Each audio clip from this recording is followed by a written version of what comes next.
I'm the lead development engineer in working at Milford Proving Grounds with General Motors, right? Yeah. And the Chevy, this is obviously the Chevy Bolt, 200 miles or more electric range, 60 kilowatt hour battery. No fuel engine. No engine. Pure electric vehicle. Pure electric vehicle. You asked about the charge times.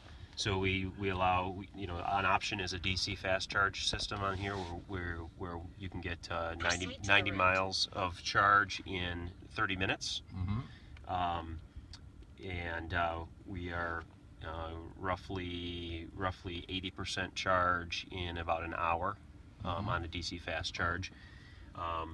And we're talking about this is the present DC fast charge, because there's going to be faster ones in the future. There's faster ones. That's at so that's at 150 amps, right? Okay. Charge.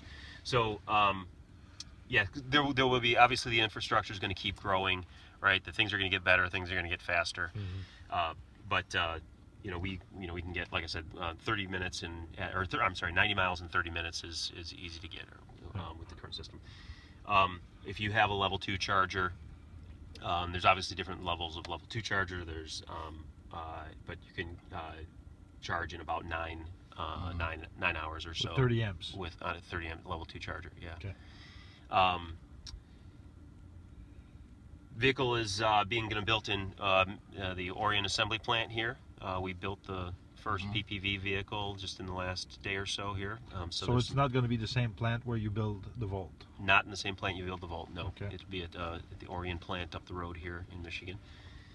How many miles did you achieve in testing? I mean, have you been all over the world with We've been, so there's vehicles in 3 regions, right? Mm-hmm. We have vehicles in Germany. We have most of the vehicles here in North America, and we have vehicles in Korea. Okay. We recently added up the miles here in North America. I did not add the miles to the Korean and Germany, but we are getting close to about 300,000 miles of test miles on these vehicles. And those are all in the what we call the IVER phase, early test vehicles.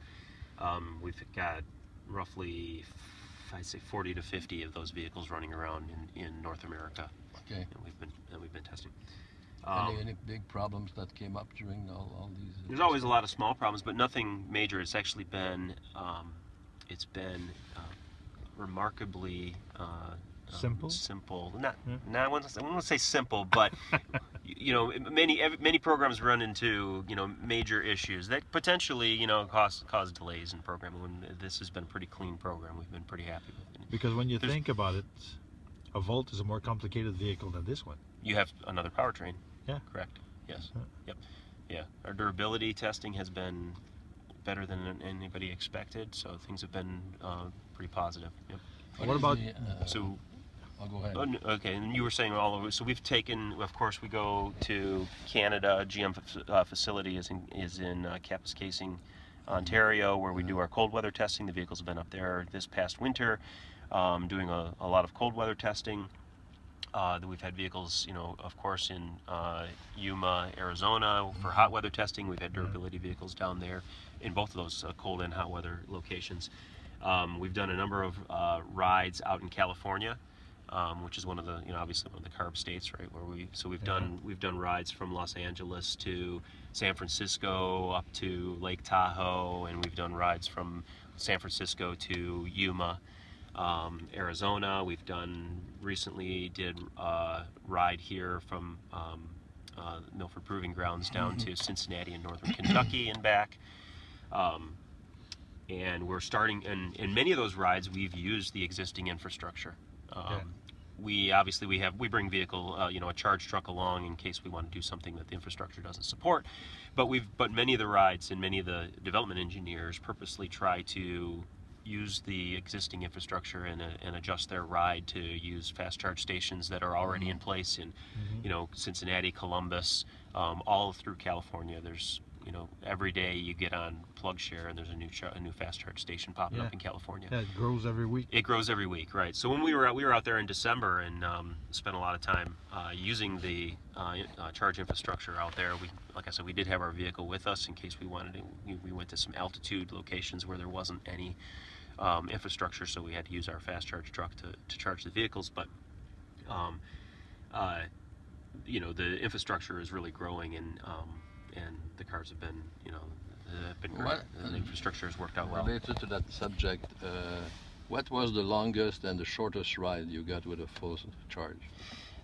So that I can't really talk about. Obviously, that's really dependent on how you drive, Speed, weather, what you're doing with your HVAC. But the number we're saying is 200 miles in charge, and we're going to get that. And are you talking about 200 miles? Because you said 200 miles or more. Mm-hmm. That's what you said earlier. Mm-hmm. So you said we could get more than 200 miles if we drive that's exactly what the eco driving. Mm-hmm. Yep. Yes. Okay. So there's obviously we have like you guys have volts, right? There's eco. There's ways to maximize your mileage, right? Absolutely. We've got if you use all of those normal strategies, keeping your HVAC low, whatever, windows up, and seat heaters off, things like that. It's very easy to get more. Mm-hmm. Very So easy. your mileage you're giving is based on what? On fast driving or regular driving or economy driving? So those numbers are based on the numbers that go on a label. Obviously, they're based on a standard set drive schedule, right? Okay. The EPA drive schedule, or Is the 200 miles EPA approved? It is yet. not. Not It is yet. not. No, and we never approve a vehicle that this early in the program, right? We have to wait until we get more higher fidelity vehicles.